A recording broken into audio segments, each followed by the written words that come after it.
بسم اللہ الرحمن الرحیم۔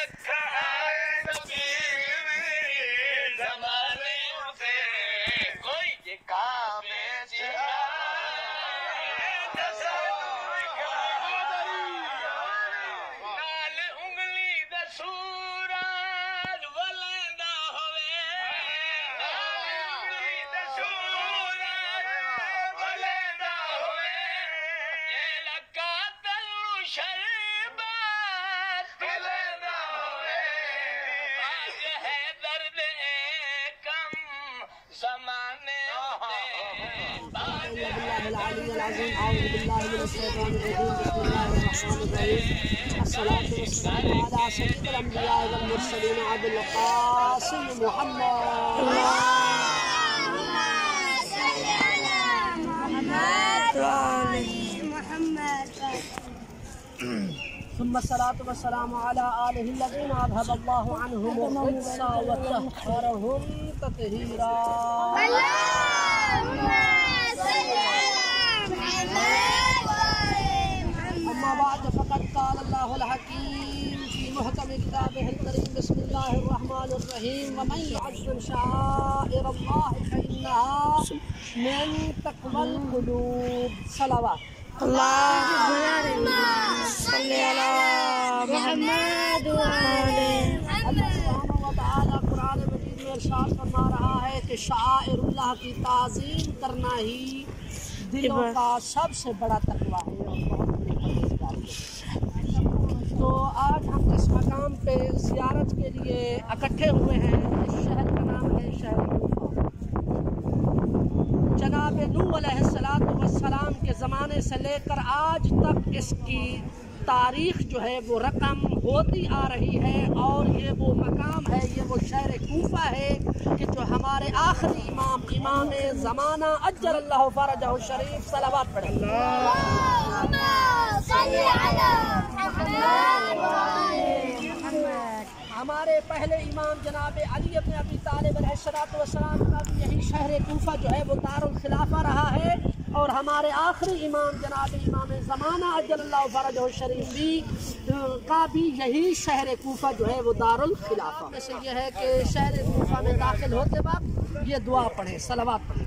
اللهم صل على محمد وعلى بسم اللہ وباللہ وفی سبیل اللہ وعلى ملة رسول اللہ صلی اللہ علیہ وآلہ۔ اللہم انزل لی منزلا مبارکا وانت خیر المنزلین۔ صلوات۔ اللهم صل على محمد وعلى محمد۔ اب اس کے بعد ہم مسجد کوفہ کے باب و صوبان پر جاتے ہیں، اور وہاں پر جو ہے اذن دخول لے کر مسجد کی زیارت کریں گے۔ پر محمد و آل محمد صلوات۔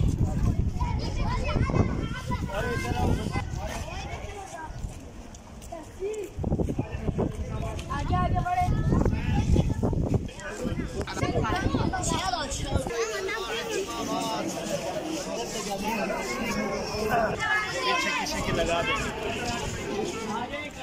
پر محمد و آل محمد صلوات۔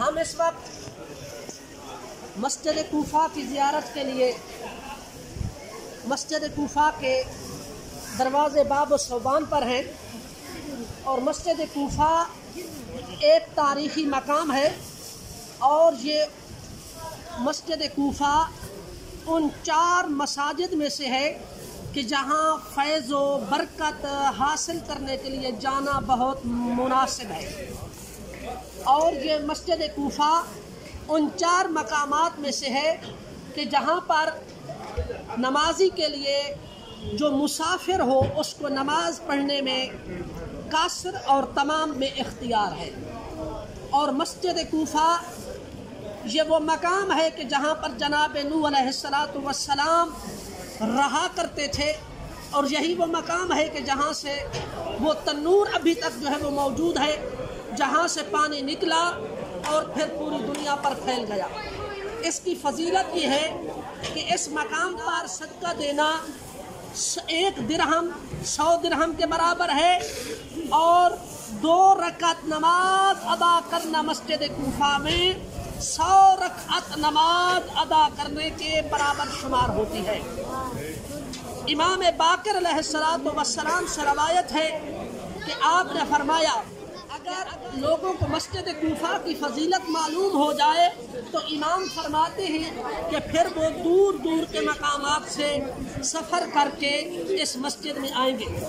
آپ نے یہ بھی فرمایا کہ اس مسجد میں ادا کردہ فریضہ نماز حج مقبول کے اور نافلہ نماز عمرہ کے برابر ہے۔ ایک روایت کے مطابق مسجد کوفہ میں ادا کی جانے والی نماز فریضہ اور نوافل نماز اس حج و عمرہ کے برابر ہے جو رسول اللہ کی معیت میں بجا لائی جائے۔ دعا ہے خداوند متعال سے کہ ہمیں اسی طرح کا ثواب عطا فرمائے۔ صلوات پڑھیں۔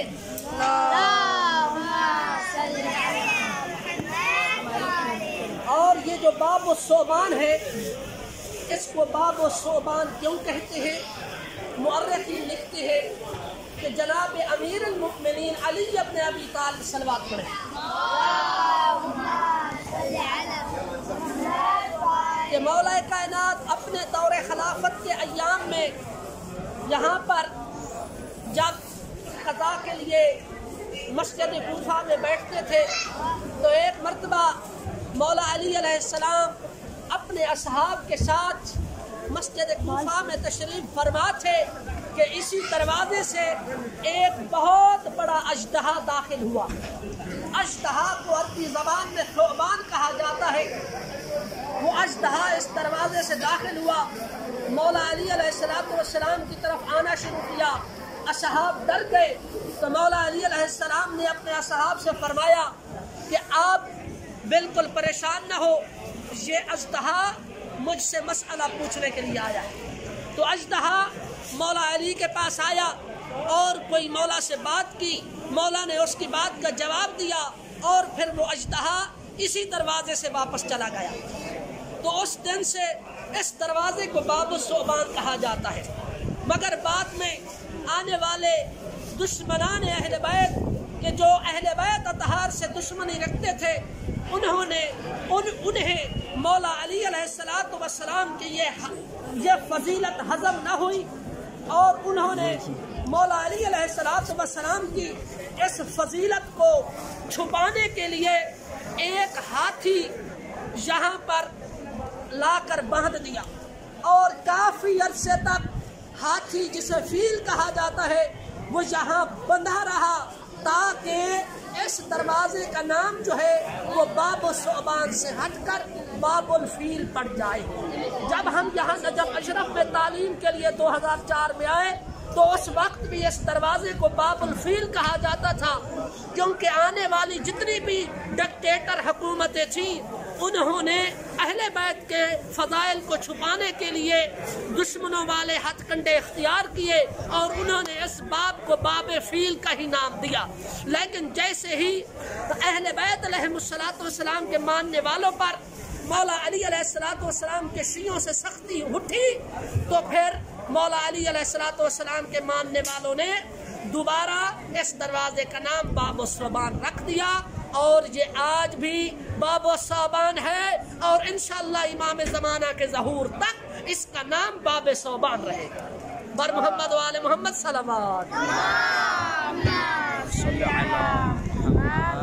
اور ظاہر کی آداب میں سے ہے کہ جب وہ اس باب صوبان پر پہنچے تو وہ چند کلمات دعائیہ کہیں۔ اذن دخول جسے کہا جاتا ہے، مسجد میں اللہ کے گھر میں داخل ہونے کی اجازت دینا۔ تو اب ہم اذن دخول پڑھتے ہیں مل کر صلوات۔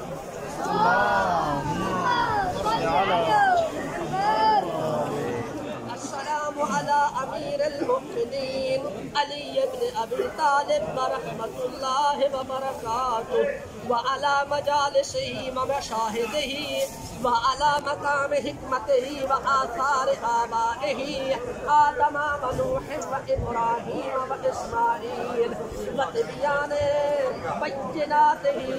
السلام على القوم الحكيم العدل الصديق الأكبر الفاروق بالقسط الذي فرق الله به بين الحق والباطل والكفر والإيمان والشرك والتوحيد ليهلك من هلك عن بينة ويحيى من حي عن بينة. أشهد أنك أمير المؤمنين وخاصة نفس المنتجبين زين الصديقين وصابر المنتجبين وأنك حكم الله في أرضه وقاضي أمره وباب حكمته وعاقد عهده والناطق بوعده والحبل الموصول بينه وبين عباده وكف النجاة ومنهاج التقى والدرجة العليا ومهيمن القاضي الأعلى. يا أمير المؤمنين بك أتقرب إلى الله زلفى أنت ولي وسيدي ووسيلتي في الدنيا والآخرة. صلوات. اب ہم سلوات پڑھتے ہوئے مسجد میں داخل ہوں گے. محمد وآل محمد صلوات.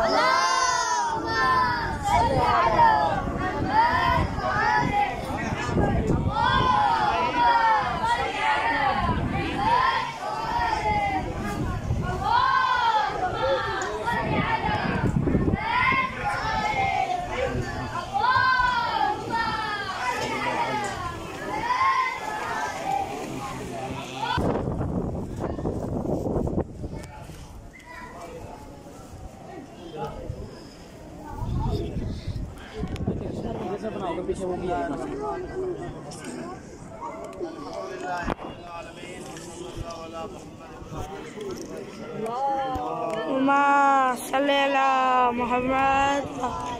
محمد وعجل فرجهم. پیارے بچوں، ہم جس مقام میں موجود ہیں اس مقام کا نام دکۃ القضاء ہے. اس کو دکۃ القضاء اس لیے کہتے ہیں کہ حضرت علی علیہ السلام نے مسجد کوفہ میں نماز کے لیے آئے تھے تو نماز کے بعد یہاں تشریف لاتے تھے اور لوگوں کے مسائل حل کرتے تھے اور لوگوں کے فیصلے کرتے تھے. یہاں پر قضاء فیصلے کو کہتے ہیں. تو یہاں بیٹھ کر امیر المومنین علی بن ابی طالب فیصلے کرتے تھے، اس لیے اس مقام کو دکۃ القضاء کہتے ہیں. تو مولا کے فیصلوں میں سے ایک فیصلہ میں آپ کو سنانے لگا ہوں. بسم اللہ. اور اس فیصلے کا گواہ جو ہے وہ مقام ہے جسے مقام دشت کہتے ہیں. یہ بالکل قریب ہے کیونکہ اس کی کہانی میں آپ کو بتا دوں. بسم اللہ. اس کا پس منظر کیا ہے کہ وہ سامنے والا مقام دشت ہے، اس کو مقام دشت بھی کہتے ہیں. تو پیارے بچوں، آپ دیکھ رہے ہیں کہ مقام دشت مقام مسند قضاء کے بالکل قریب ہے. یہ اس لیے ہے کہ ایک دفعہ مولا علی علیہ السلام فیصلہ فرما رہے تھے، یہاں تشریف فرما تھے، لوگوں کے مسائل حل کر رہے تھے کہ اتنے میں چند لوگ ایک خاتون کے ساتھ آئے اور وہ خاتون ان کی بہن تھی اور انہوں نے مولا علیہ السلام کے سامنے اپنی بہن کو پیش کیا اور کہا کہ مولا اس کا فیصلہ کریں، یہ کنواری ہے، اس کی شادی نہیں ہوئی ہے، اس کا نکاح نہیں ہوا ہے، نکاح کے بغیر یہ حاملہ ہو گئی ہے، اس کا فیصلہ. تو مولا علی علیہ السلام نے ایک تشت منگوایا اور اس تشت میں ایک کیچڑ والی مٹی کو رکھا. مولا علی علیہ السلام چونکہ بعلم امامت جانتے تھے کہ حقیقت کیا ہے، لیکن اس کو لوگوں پر واضح کرنا چاہتے تھے، اس لیے مولا نے بتایا نہیں ہے بلکہ عمل کے ذریعے بتایا کہ خاتون بری ذمہ ہے، پاک دامن ہے، اس نے کوئی گناہ نہیں کیا. مولا نے تشت منگوایا اور تشت میں کیچڑ والی مٹی لے کے رکھی اور اس مٹی کے اوپر ایک داعیہ کے ساتھ مولا علی علیہ السلام نے کوفہ کے ایک داعیہ کو بھی بلوایا اور خاتون کی تفتیش اور تسلی کروائی کہ واقعی یہ حاملہ ہے، اور پھر ایک پردے کے اندر دشت میں اس کو بٹھا کے پتہ چلا بعد میں کہ جب خاتون اس دشت میں بیٹھی اور کیچڑ والی مٹی کی اس کیڑے نے جو اس خاتون کے پیٹ کے اندر تھا اس نے بو سونگی اور وہ بہر آ گئی۔ اس کو اردو میں جونک کہتے ہیں کہ جونک اس کے پیٹ میں چلی گئی تھی، کسی طریقے سے وہ اس جونک نے جو ہے وہ کیا ہے بڑھنا شروع کر دیا، خون چوستی ہے وہ، اور خون چوس کے اس نے بڑا ہونا شروع کر دیا اور نتیجے میں حمل کے آثار ظاہر ہو گئے۔ اور پھر مولا علیہ السلام نے عملاً یہ ثابت کیا کہ یہ خاتون جو ہے یہ بے گناہ ہے، اس نے کوئی گناہ نہیں کیا۔ وہ ایک کیڑا تھا جو خون چوستا ہے، وہ کسی طرح اس کے رحم میں چلا گیا تھا اور اس نے پرورش پائی ہے، اس کی وجہ سے یہ اس کا حمل ظاہر ہوا ہے۔ تو یہ وہ مقام ہے جہاں پر مولا علیہ السلام فیصلے فرمایا کرتے تھے، اس کو دقت القضاء کہتے ہیں، اور وہ مقام دشت ہے، اس کی وجہ بھی میں نے آپ کو بتا دی۔ اس مقام پہ 2 رکعت نماز مستحب ہے اور اس کے بعد ایک دعا پڑھی جاتی ہے، الاقدام الجلال وجهك الكريم لا تجعل هذه الشدة ولا هذه المحنة متصلة باستئصال الشافة وامنحني من فضلك ما لم تمنح به أحدا من غير مسألته أنت القديم الأول الذي لم تزل ولا تزال صل على محمد وآل محمد واغفر لي وارحمني وزكي عملي وبارك لي في أجلي واجعلني من أتقائك وطلقائك من النار برحمتك يا أرحم الراحمين۔ اللهم صل على محمد وآل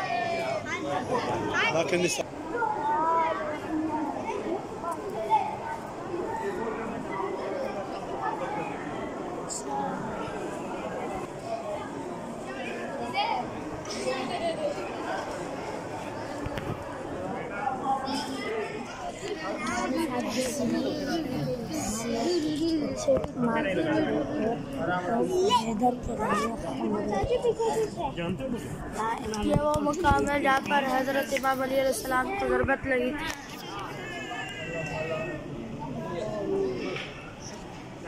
السلام علیکم دعائیں میں یاد رکھنا مجھے۔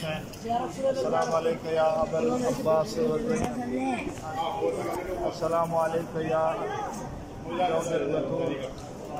السلام علیکم یا ولی اللہ، السلام علیکم ورحمۃ اللہ وبرکاتہ۔ اللہم صلی علی محمد۔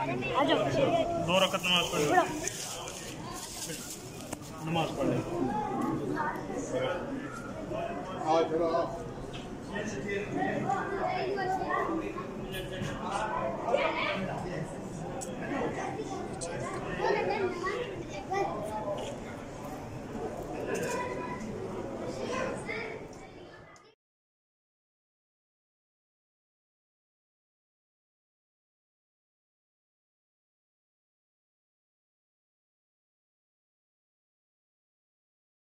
یا صاحب کل نجوى یا منزع کل شکوى یا کریم السخط یا عظیم الرجاء یا سیدی صل علی محمد وآل محمد وافعل بما انت یا کریم۔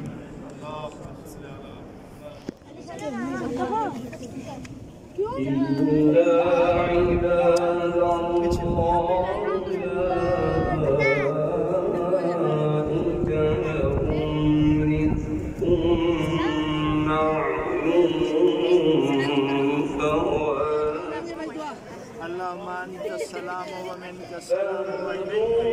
اللهم أنت السلام ومنك السلام وإليك يعود السلام ودارك دار السلام حينا ربنا منك بالسلام اللهم إني صليت هذه الصلاة ابتغاء رحمتك ورضوانك ومغفرتك وتعظيما لمسجدك.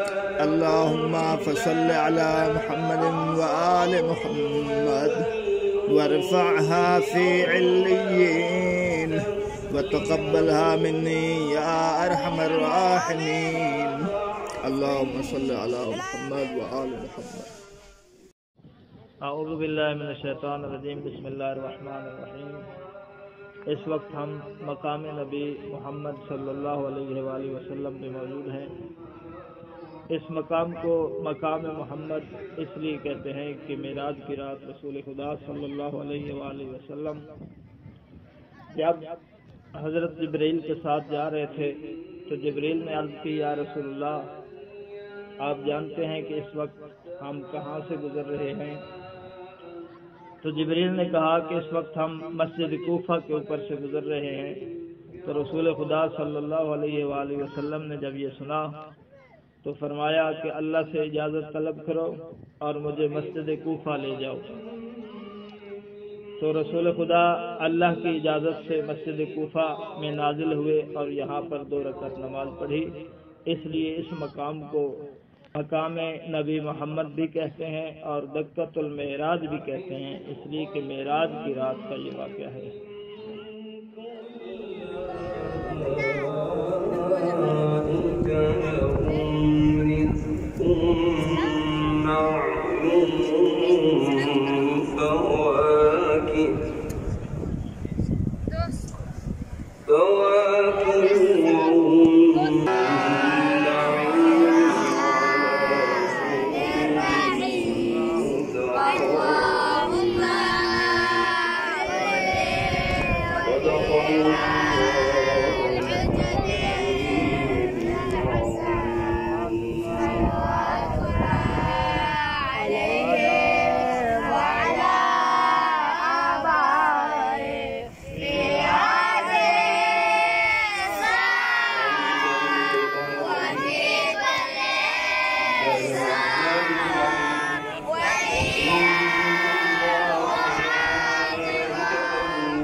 الله